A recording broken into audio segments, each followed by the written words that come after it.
Salam semuanya, apa kabar? Luar biasa, saya senang sekali bisa ada di tengah-tengah Bapak Ibu pada saat ini. Mari kita akan membaca firman Tuhan di dalam Amsal pasal 12 ayat yang ke-16.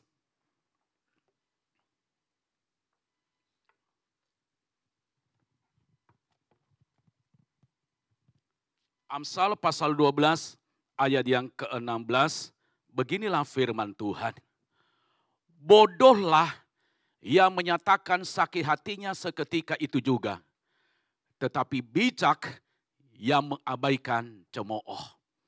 Saya akan baca satu ayat-ayat yang sama ini, yaitu Alkitab terjemahan baru edisi 2. Begini firman Tuhan ditulis di sini. Bodohlah yang menyatakan kekesalannya seketika itu juga, tetapi cerdiklah yang mengabaikannya. Tuhan Yesus sendiri berkata, yang berbahagia adalah yang mendengarkan firman Tuhan dan melakukannya. Saudaraku dikasihi oleh Tuhan, banyak orang berkata, bahkan banyak orang percaya yang sering ibadah, yang sering datang ke gereja, kalau saya sakit hati, saya merasa puas. Kalau saya sakit hati, ya, dia berkata di dalam hatinya, kekesalan saya sudah lepas. Hati saya sudah tenang. Tetapi saya mau katakan saudaraku dikasihi Tuhan, sakit hati tidak pernah menyelesaikan masalah. Sakit hati justru akan membawa seseorang semakin terpuruk. Sakit hati justru membawa seseorang semakin tidak mengerti bahwa Allah sudah berbuat baik kepadanya. Sakit hati tidak pernah membuat seseorang mengerti bahwa kebenaran firman Tuhan itu memerdekakan seseorang dari segala sakit hati. Makanya hari ini saya memberikan judul khotbah saya ini adalah sakit hati tidak merubah keadaan. Katakan bersama dengan saya, sakit hati tidak merubah keadaan. Betul atau tidak? Tidak merubah keadaan. Justru akan memperburuk keadaan seseorang. Maka dikatakan di sini, bodohlah.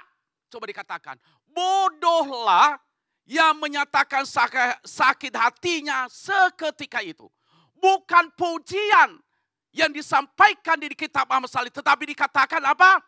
Bodoh. Kalau itu sakit enggak saudaraku dikasihi Tuhan? Sangat tegas. Dikatakan bodohlah yang menyatakan sakit hatinya seketika itu juga. Ketika dia dikecewakan orang, dia berkata saya sakit hati. Itu orang apa? Orang apa? Bukan saya yang ngomong loh. Apa? Alkitab. Pas diganggu oleh orang, dia berkata saya sakit hati. Orang apa itu? Orang pintar atau orang bodoh? Ya enggak enak saya ngomong terus gitu ya. Takut ada yang tersinggung. Gimana? Makanya hari ini kita akan banyak belajar bahwa sakit hati itu tidak pernah akan menyelesaikan masalah saudaraku dikasihi Tuhan. Nah, saya tulis di dalam pendahuluan saya, dalam khotbah saya, semua orang pernah sakit hati. Siapapun kita, suami pernah sakit hati sama istrinya, istri pernah sakit hati sama suaminya, orang tua pernah sakit hati sama anak-anak, anak-anak pernah sakit hati sama orang tuanya, bahkan siapapun bos juga pernah sakit hati kepada siapa? Kepada anak buahnya juga pernah sakit hati. Mungkin juga pengerja gereja pernah sakit hati sama pendeta. Kenapa? Karena ditegur sama pendeta.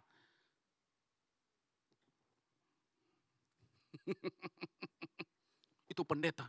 Gue gak datang lagi kalau khotbah pendeta itu. Kenapa? Kalau dia khotbah sakit sekali.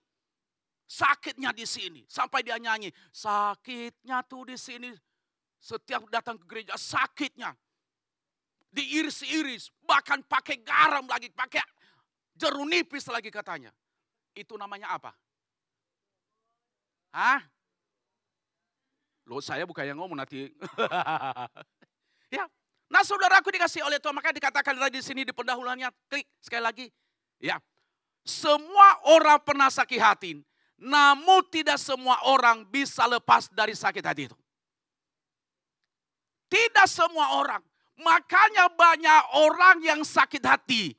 Saudaraku dikasih Tuhan, dia sudah mengenal Tuhan, dia sudah datang ke gereja setiap hari Minggu, dia pelayanan di gereja, bahkan dia baca Alkitab setiap hari, bahkan dia berkata, saya sudah dipenuhi oleh Roh Kudus, saya sudah bisa berbahasa roh, tetapi masih sakit hati. Saya mau katakan saudaraku dikasih Tuhan, orang seperti itu apa? Gak ada urusan lagi kalau gitu. Ya. Masih sakit hati aja. Udah datang ke gereja sampai guling-guling. Kalau apa manifestasi gitu kan dilayani pelepasan. Masih sakit hati aja. Itu namanya orang apa? Ya. Dia pikir kalau sakit hati. Justru kalau kita mengampuni orang. Kita mendapatkan kelegaan. Tetapi orang yang sakit hati sama kita, dia semakin terpuruk, saudaraku dikasihi Tuhan. Nah, ada beberapa yang bisa sampaikan kepada kita. Mengapa sakit hati tidak pernah merubah keadaan? Yang pertama adalah sakit hati membuat seseorang semakin terpuruk. Orang yang sakit hati akan membuat orang itu semakin terpuruk. Artinya terpuruk, yaitu saudaraku dikasihi Tuhan, semakin hari dia tidak pernah mengenal kebenaran Allah. Artinya saudaraku semakin terpuruk, berarti dia semakin hari jauh dari genggaman tangan Tuhan. Artinya terpuruk saudaraku dikasihi Tuhan, yaitu dia semakin hari mengalami masalah dan mengalami hal-hal yang menyakiti dirinya. Bahkan semakin hari juga dia berada di dalam cengkraman setan. Ya, semakin terpuruk. Makanya hari ini jangan pernah sakit hati lagi. Ya. Siapapun yang mengecewakan saudara, siapapun yang menyakiti saudara, jangan pernah sakit hati. Enggak ada amin ya. Ya. Enggak ada amin. Harus ada aminnya. Katakan bersama dengan saya, jangan semakin terpuruk. Dan kita melihat orang yang sakit hati, saudaraku dikasihi Tuhan. Semakin hari dari secara jasmani, semakin hari dari kondisi tubuhnya, semakin hari semakin langsing. Enggak enak kan kalau stres kan, enggak enak saya ngomong begitu kan. Ya, semakin langsing. Tapi langsingnya langsing karena kepahitan. Iya, benar. Iya. Bukan karena langsing, karena dia menjaga kesehatan, tidak. Tetapi langsingnya saudaraku karena dia sakit hati. Ya sakit hati itu yang saya baca di buku manapun sangat mengerikan. Ya, sangat mengerikan dan sangat juga membawa dampak yang sangat negatif dari kehidupan orang itu. Baik secara rohani dan secara jasmani juga, bahkan secara jasmani sangat parah. Bahkan orang yang sakit hati akan bisa merencanakan yang jahat. Ya. Akan bisa merencanakan yang jahat. Makanya saya mau katakan dia semakin terpuruk. Pak, oh banyak bapak-bapak di sini sekarang yang ganteng-ganteng. Pak, pernah enggak sakit hati? Bu, pernah sakit hati? Apa yang terjadi? Semakin baik enggak rumah tangganya? Kalau kita sakit hati, semakin terpuruk. Ya. Semakin terpuruk. Ada yang fatal sampai dia menyakiti istrinya. Kenapa? Karena dia sakit hati kepada istrinya. Ya. Ada yang sampai sakit hati. Orang tua sakit hati kepada anaknya sampai hal yang terpuruk. Makanya saya sampaikan hal ini. Jangan sampai kita hidup dalam terpuruk. keterpurukan. Kita harus melepaskan diri, saudaraku dikasih oleh Tuhan. Yang kedua yang perlu saya sampaikan kepada kita. Yang kedua, mengapa sakit hati tidak dapat merubah keadaan? Sakit hati membuat seseorang semakin jauh dari Tuhan. Sakit hati itu akan membuat seseorang, aduh ngapain sih saya dekat lagi sama Tuhan. Ya. Nggak ada lagi namanya jam-jam doa. Nggak ada lagi namanya jam-jam untuk baca firman Tuhan. Nggak ada lagi jam-jam untuk apa? Lebih dekat kepada Tuhan. Nggak ada lagi jam untuk saudaraku dikasih Tuhan mezbah keluarga. Nggak ada lagi jam saudaraku dikasih Tuhan untuk hidup dalam kebenaran. Nggak ada lagi jamnya untuk apa? Datang beribadah. Ngapain gue datang ke gereja? Ngapain saya ketemu hamba Tuhan? Ngapain saya berdoa? Begini-begini saja hidup saya. Saya mau katakan saudaraku dikasih Tuhan. Orang yang seperti begitu, dia tidak pernah sadar bahwa sakit hati tidak pernah merubah keadaannya. Hari ini, mari kita harus koreksi diri kita. Mari kita lihat diri kita. Kok saya semakin hari semakin jauh. Doanya tidak dijawab oleh Tuhan, dia kecewa sama Tuhan. Dia tidak diompeni oleh orang, dia sudah kecewa sama orang. Ada masalah sedikit, mungkin salah di pintu. Dia dilihat sama pengacara, gue gak datang lagi ke gereja. Ya. Lama sedikit ibadah, itu ibadah lama banget sih. Pendeta cepat khotbah, itu pendetanya cepat sekali khotbah ya. Memang serba salah jadi gereja ya. Ibadah 2 jam salah. Ibadah 1 jam cepat banget sih ibadahnya. Sakit hati tuh. Itu salah satu saya mengatakan orang yang begitu bisa sakit hati juga kalau bagi saya. Itu pujiannya lama banget. Loh. Saudaraku dikasihi Tuhan. Ada di salah satu negara di dunia ini, mereka beribadah 8 jam. 8 jam saudaraku dikasihi Tuhan, kalau hari Minggu. Yang hadir ratusan ribu dalam ibadah itu. Ya. Begitu berkata gimana 8 jam, berarti kalau dia mulai jam 8, pulang jam berapa? Jam 4 sore. Ya kan? Loh, benar mereka ibadah 8 jam katanya. Mungkin berapa kali pendetanya, mungkin 8 kali, taruhlah 2 jam khotbah pendeta. Mungkin berapa, 4 kali ganti pendetanya. Mereka enjoy aja gitu. Kenapa? Karena mereka merasakan hadirat Tuhan. Tetapi orang yang sakit hati tidak pernah senang ada di hadirat Tuhan. Orang yang sakit hati tidak senang kalau dibicarakan tentang kekudusan dan kesucian. Orang yang sakit hati akan sulit dia mendengar hal-hal yang positif. Orang yang sakit hati sangat sulit saudaraku, makanya hubungannya semakin hari semakin jauh dari Tuhan.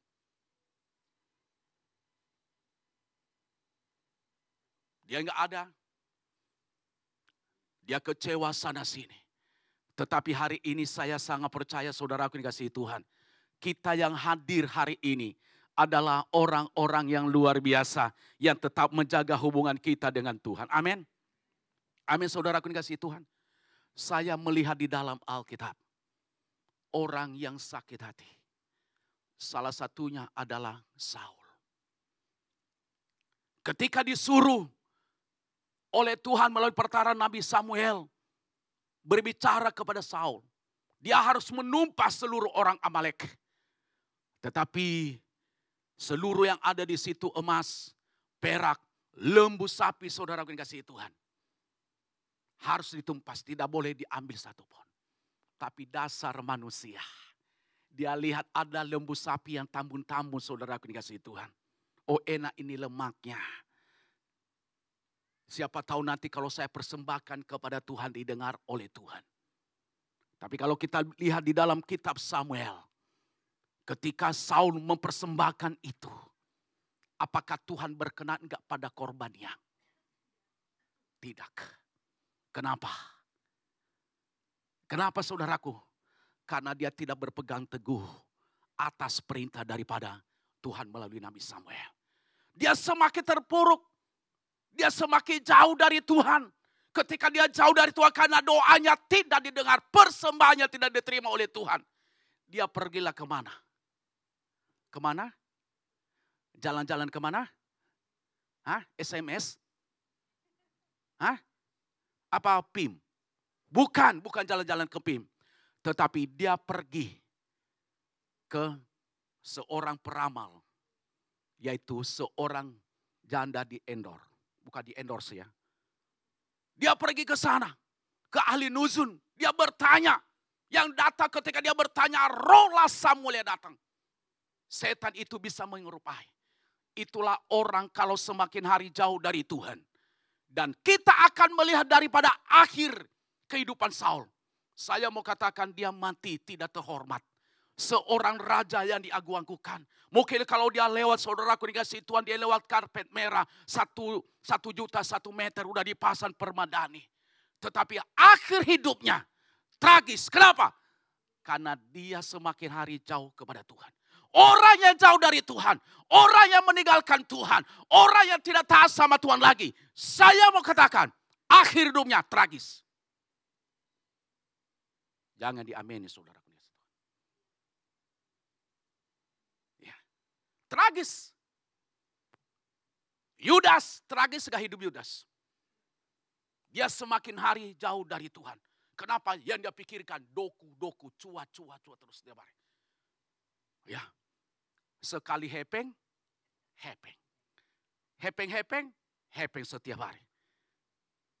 Alasinya tragis. Dia semakin hari. Dia sudah dekat tapi dia karena yang dia pikirkan. Banyak yang membawa kita jauh dari Tuhan. Karir kita, gimana gua sibuk ngurusi usaha saya. Ketika belum usaha diberkati oleh Tuhan, ke gereja bisa 8 hari dalam seminggu. Syukur kalau ada 8 hari. Ya, kalau ada. Enggak ada ya 8 hari. Kalau perlu dulu sebelum diberkati Tuhan, 25 jam ke gereja. Tanya, ada enggak kegiatan gereja? Di mana STK hari ini ya? Oh, ada di Citra. Di mana ada di Binong? Oh, ada. Ini di rumah siapa? Oh, di rumah Pak Beni contohnya. Oh ya, nanti gua datang ya. Loh, Bapak tinggal di mana? Ya, saya tinggalnya di BST, tapi enggak apa gua datang di sana, enggak apa-apa. Ketika diberkati Tuhan, nanya aja enggak pernah. Kita harus hati-hati. Ya. Alasannya sibuk. Kenapa? Gua sibuk. Orang yang 50 perusahaan aja, 50 perusahaan aja masih ada kesempatannya untuk bisa datang kepada Tuhan. 50 perusahaan, kita aja baru 1, hanya pecel lele aja. Udah kita sibuk, alasannya banyak banget.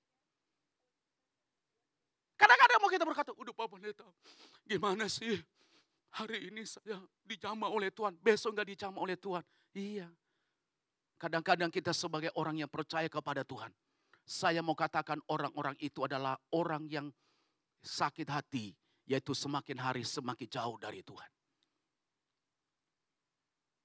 Anak-anak muda, jangan semakin hari jauh kepada Tuhan. Mungkin engkau sudah diputuskan oleh bestimu. Besti gitu kan. Kayak gak enak kalau pacar kan, gak enak. Itu kan zaman apa? 2010 itu pacar. Tapi 2023 ini namanya besti. Iya kan? Ya, besti. Mungkin baru diputus. Mungkin kau udah sakitnya di sini. Kadang-kadang kalau diputus itu kan, apalagi kalau anak-anak sekarang, dia pikir nggak ada lagi wanita yang lain, nggak ada laki-laki yang lain. Dia berkurung. Ada kan banyak gitu kan. Orang tua yang telepon gereja, Pak Pendeta tolong. Kenapa Bu? Anak saya nggak mau keluar di kamar udah 3 hari. Nggak mau makan. Kenapa Bu? Dia sakit hati. Ya. Barulah pendeta, namanya juga pendeta gitu kan. Atau pengerja gereja. Mana Bu? Oh kami datang ya Bu ya. Nanti sama pengerja. Datanglah mereka bujulah baru keluar. Kenapa kamu nak? Ya baru gua diputus, aku sakit hati sama dia. Ini semakin baik atau terpuruk enggak? Hah? Semakin terpuruk. Emangnya dia hanya laki-laki di dunia ini. Mungkin kamu lebih dapat yang lebih ganteng daripada dia. Benar enggak? Mungkin apa yang lebih cantik daripada dia kalau dia makan kelihatan di sini. Ya, dia makan daging babi gitu kan. Ya enggak enak lah. Sampai kelihatan di sini ya. Saking cantiknya gitu kan. Saking cantiknya. Tapi saudaraku dikasih Tuhan. Jangan kita sakit hati seperti begitu. Katakan sama dia, puji Tuhan kalau gua putus sama lu berarti bukan yang terbaik dari Tuhan. Harus jawaban begitu. Iya kan? Ya. Kalau putus sama lu, udah puji Tuhan. Berarti lu bukan yang terbaik bagi gua. Loh, daripada nikah, hanya 1 bulan nikah. Dia ngomong, pulangkan saja aku pada ibuku. Ah, itu dia. Dia nyanyi begitu. Ya. Tetapi saya percaya hari ini kita harus semakin hari semakin dekat kepada Tuhan. Yang ketiga saudaraku dikasih Tuhan. Nah, mengapa sakit hati tidak dapat merubah keadaan? Sakit hati membuat seseorang semakin tidak mengerti bahwa Allah mengasihi dia. Ya. Orang yang sakit hati dia tidak tahu bahwa Allah mengasihinya. Allah mengerjakan perkara yang besar kepadanya. Allah telah mengerjakan yang tidak dia pikirkan sebenarnya. Ketika dia mengerjakan sesuatu, ketika dia menghadapi kegagalan, saudaraku dikasih harus dia mengerti bahwa Allah telah berbuat baik kepada saya. Sampai hari ini pemeliharaan Allah sudah nyata di dalam kehidupan saya. Dia harus mengerti itu. Pemeliharaan Allah dalam hidupnya harus dia tahu. Bagaimana ketika dia tidak memiliki apa-apa Tuhan pelihara. Bagaimana Tuhan mengangkat dia dari lumpur dosa sampai dia menjadi orang yang luar biasa di dalam Tuhan. Bagaimana Tuhan mengangkat dia dari yang tidak punya apa-apa sampai dia berkelimpahan. Nah, dia tidak mengerti itu. Orang percaya harus lebih banyak mengerti itu. Ya, kalau kita tidak mengerti itu, makanya orang Kristen banyak yang sakit hati. Ya, tetapi kalau yang mengerti, saya percaya dia tidak akan mengerjakan itu, saudaraku dikasih Tuhan. Amin. Kasih Allah besar nggak sama kita? Waduh, luar biasa saudaraku dikasih Tuhan. Bisa kita balas kasih Allah nggak sama kita? Hah? Sulit. Mungkin tidak bisa. Orang kita memberikan persepuluhan aja masih kita hitung-hitung. Kan kata para pendeta kan itu kan perpuluhan kan buat orang Israel kan banyak yang mau begitu sekarang kan. Masih kita hitung itu persembahan kita di gereja aja masih sulit. Masih kita hitung tuh apa untuk gua kalau ngasih ini kan. Benar gak? Ya kan? Benar gak? Datang ke gereja aja masih mikir. Padahal Tuhan sudah mengasihi kita loh. Syukur kita memiliki Allah yang luar biasa. Yaitu Allah yang dahsyat itu. Yang selalu mengasihi kita dalam situasi apapun. Nah saudaraku dikasihi Tuhan. Nah bagaimana caranya? Ya, bagaimana caranya? Klik. Bagaimana caranya supaya bisa lepas dari sakit hati. Nah ada jalan yang kita tempuh untuk bisa lepas. Artinya lepas kita bebas dari sakit hati itu. Nah yang pertama saudara dikasih oleh Tuhan. Memeriksa diri kita sendiri dengan jujur dan berjiwa besar. Harus kita cek diri kita. Ya. Cek. Periksa diri saya. Apakah saya melakukan sesuatu? Apakah perkataan saya menyakiti orang? Apakah attitude saya memberkati orang? Apakah hubungan saya dengan Tuhan baik atau tidak? Apakah saya taat atau tidak? Apakah saya hidup dalam kekudusan atau kesucian? Apakah saya merenungkan firman Tuhan setiap hari? Itu sebenarnya kita periksa diri kita dengan jujur. Saudaraku dikasih oleh Tuhan, kita kadang-kadang melayani orang pelepasan. Ya, pelepasan. Kalau kita melayani pelepasan, dia akan konseling sama kita kadang-kadang. Kita janjian, nanti Pak Pendeta kita janjian. Oke, saya berpuasa, kamu berpuasa. Iya Pak Pendeta. Tiba di tempat. Kita tanya, kita berdoa dulu. Ya. Kita tanya, apakah kamu sudah berpuasa? Berpuasa Pak Pendeta. Saya tanya yang kedua kali, apakah kamu berpuasa? Berpuasa Pak Pendeta. Yang ketiga kali. Ya, itu kan Petrus sebelum ayam berkokok, Petrus menyangkal 3 kali. Saya tanya yang terakhir, apakah kamu berpuasa? Dia berkata berpuasa. Saya katakan samanya, kamu adalah pembohong. Bapamu iblis. Oh Pak Pendeta jangan duduk begitu. Biasa orang kalau salah banyak bacot. Benar gak? Saya tak kalau orang salah saudaraku kasih Tuhan. Banyak bacotnya daripada yang benar. Benar gak? Berarti pelaku.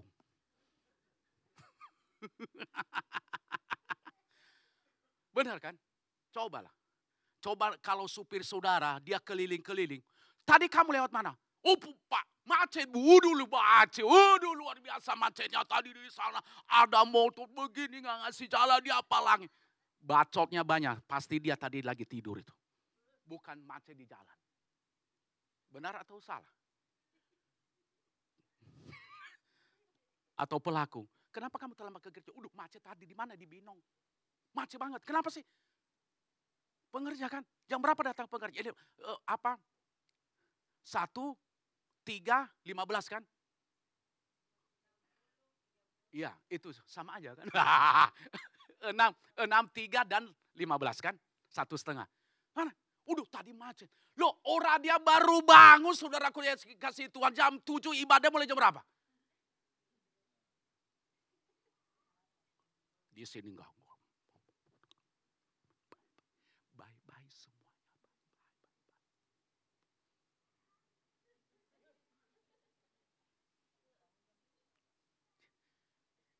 Ketika saya tanya, Dok, mau nangis. Dia kudu apa kamu marah? Lu jangan marah sama gua loh. Kita juga pendeta kan manusia kan. Kita pakai otoritas gitu kan. Dalam nama Yesus. Baru dia nangis, maaf Pak Pendeta. Saya tadi lupa, benar saya tidak puasa. Ya ngaku aja dari tadi. Ya udah saya suruh pulang. Besok baru saya layani pelepasan besok. Hari ini orang itu melihat berkat Allah dalam hidupnya. Dari yang tidak punya anak, Tuhan berikan anak. Dilayani pelepasan sama pendeta Eli. Bukan membanggakan. Bukan. Tapi itu yang terjadi. Kenapa saudaraku dikasih Tuhan? Karena awalnya dia berbohong. Tetapi baru dia jujur pada dirinya. Kadang-kadang kita tidak jujur, nggak ngoreksi diri kita. Kenapa rumah tangga saya hancur? Kenapa rumah tangga saya berantakan? Kenapa bisnis saya tidak maju-maju? Karena kita tidak jujur kepada Tuhan. Karena kita tidak jujur pada diri kita. Saudaraku dikasih Tuhan. Kenapa saya begini? Kenapa saya begini? Karena kita tidak pernah jujur. Pak, jujur sama istri Pak. Amin. Bapak-bapak iya, gimana gua jujur Pak Pendeta, ada selingkuhan gua dia datang. Ya, lo jangan salah lo. Kadang-kadang kan di gereja gitu selingkuhannya duduk di ujung, ya laki-lakinya duduk di tengah sama istrinya. Ada lo terjadi begitu. Ada. Oh bukan pengalaman, bukan. Sorry ya, sorry. Sorry. Kita masih jaga kekudusan Tuhan. Nah itu dia saudaraku kasih Tuhan. Terjadi loh begitu. Ya. Kenapa kita tahu? Karena sering kita baca. Jadi kita baca. Jadi saudaraku dikasih Tuhan. Kita harus jujur kalau mau lepas daripada yaitu namanya sakit hati itu. Yaitu harus kita jujur pada diri sendiri. Setiap hari cek dan recheck. Kenapa saya sakit? Kadang-kadang kita kesalahkan kan setan kan kalau kita sakit kan. Gara-gara setan, gara-gara virus. Bukan setan kalau sakit kolesterol, karena rakus. Bikin pendeta emosi jadinya. Iya kan? Benar gak? Benar gak? Iya. Kata dalam nama Yesus, pendeta juga berkata, gua berdoa 1 tahun pun, gua doain sembuh lagi, besok lo begitu lagi. Ya kita harus jujur pada diri sendiri. Makanya sekarang saya langsing, saudaraku dikasih Tuhan. Turun 17 kilo, turun 17 kilo, benar 17 kilo. Setiap hari paling sedikit 2 kilometer lari. Setiap hari. Ya, setiap hari. Paling sedikit 2 kilometer. Artinya kita jaga kesehatan juga. Harus kita jujur pada diri kita. Kenapa? Bagaimana kita bisa menyenangkan hati Tuhan? Kita bisa melayani Tuhan kalau kita sakit-sakitan. Kita salahkan setan, kita salahkan virus segala macam. Jadi untuk lepas dari sakit hati, kita harus jujur. Yang terakhir perlu saya sampaikan kepada kita, saudara dikasih Tuhan. Yang terakhir. Ini benar-benar yang terakhir. Yang terakhir adalah, bagaimana caranya supaya bisa lepas dari sakit hati? Memiliki hati yang mengampuni seperti Yesus. Kita harus memiliki hati mengampuni seperti Yesus. Pengampunan yang diberikan oleh Yesus sama kita. Saya mau tanya dia itu atau tidak? Ya ampun Tuhan. Sekali lagi saya tanya. Pengampunan yang Tuhan Yesus berikan bagi kita, dia itu atau tidak? Tidak, dia tidak pernah hitung-hitung. Dia berikan nyawanya, dia tumpahkan nyawanya segala-galanya bagi kita. Dia nggak mikir nyawanya. Dia nggak mikir lukanya. Dia nggak mikir saudaraku tangannya dipaku. Dia nggak mikir saudaraku dia dengan duri. Dia tidak mikir dia dicambuk. Dia tidak mikir dia didorong saudaraku di depan para ahli ulama pada waktu itu. Loh.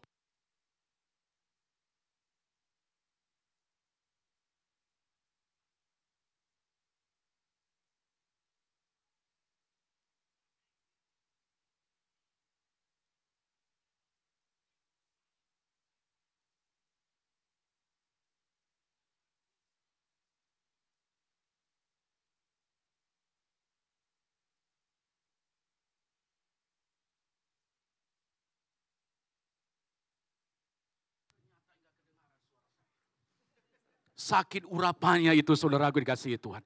Nggak mikir. Ketika habis segala-galanya. Mungkin lagi itu. Tadi banyak bicarakan pengampunan kan. Jadi mic-nya juga nggak usah banyak orang yang dengar.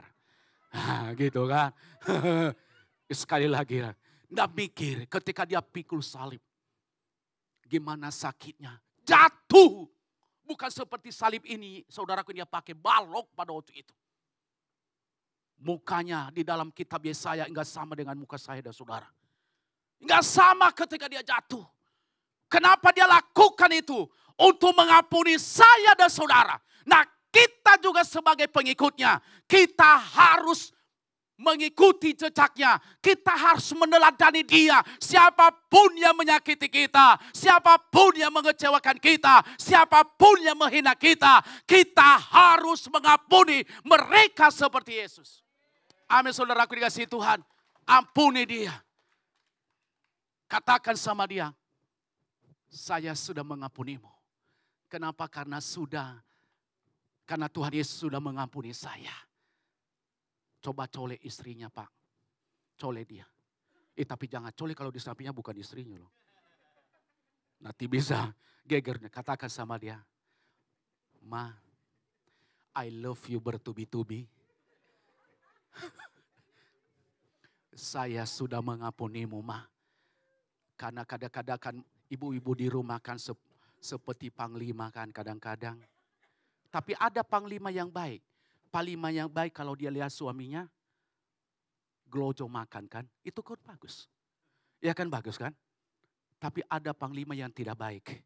Selalu seperti kereta api saudaraku. Menurut stasiun Maja sana. Nah saudaraku dikasih oleh Tuhan. Kita harus berada di posisi itu. Kita harus mengampuni. Ya, kita harus mengampuni. Kita harus berkata, saya mengampunimu. Sehingga aku tidak akan ada sakit hati lagi. Aku tidak ada sakit hati lagi. Aku tidak ada sakit hati lagi. Sehingga saudara dibebaskan. Dan kalau kita layani pelepasan orang yang sakit hati. Itu salah satu, kalau saya lihat saudaraku, dia histeris gitu. Histeris berteriak. Histeris. Oke, suara malaikat, kutilanak itu dia. Nah, saya percaya, biarlah kita berada di posisi Yesus. Amin. Kita mau dihina, Alkitab kita mau dibakar, kita mengampuni. Kita katakan, gua cetak lagi. Lu hancuri berapa? 1.000, gua cetak 10.000 lagi. Loh iya loh, benar gak? Benar gak? Ya, Yesus mau dihina. Biarin aja. Yesus gua udah mengampunimu kok. Suatu saat lu datang sama Yesus kok. Benar gak? Ya, banyak sekarang orang-orang pinter. Katanya kuliah di Haifa, Israel. Gak pernah ke sana aja dia bilang kuliah di sana. Oh Tuhan Yesus. Kita mengampuni mereka karena mereka tidak tahu apa yang mereka perbuat. Nah itu jadi kalau siapapun hari ini kalau anak-anakmu kasar. Katakan, nah saya sudah mengampunimu. Kenapa? Gua baru dengar khotbah tadi kemarin pagi. Nah itu dia saudara. Jadi kita untuk lepas yang kedua dari sakit hati. Kita harus mengampuni seperti Yesus. Amin saudara dikasih Tuhan. Sebagai kesimpulan. Saya udah sampai musim maju ke depan. Ya kesimpulan. Sakit hati tidak akan bisa merubah keadaanmu. Hanya melalui kasih Tuhan. Dan tindakanmu yang dapat merubah sakit hati menjadi damai sejahtera. Sukses bersaudara. Tuhan Yesus memberkati. Mari kita bangkit berdiri bersama-sama. Kita akan pujian ini sekali Yesus tetap Yesus.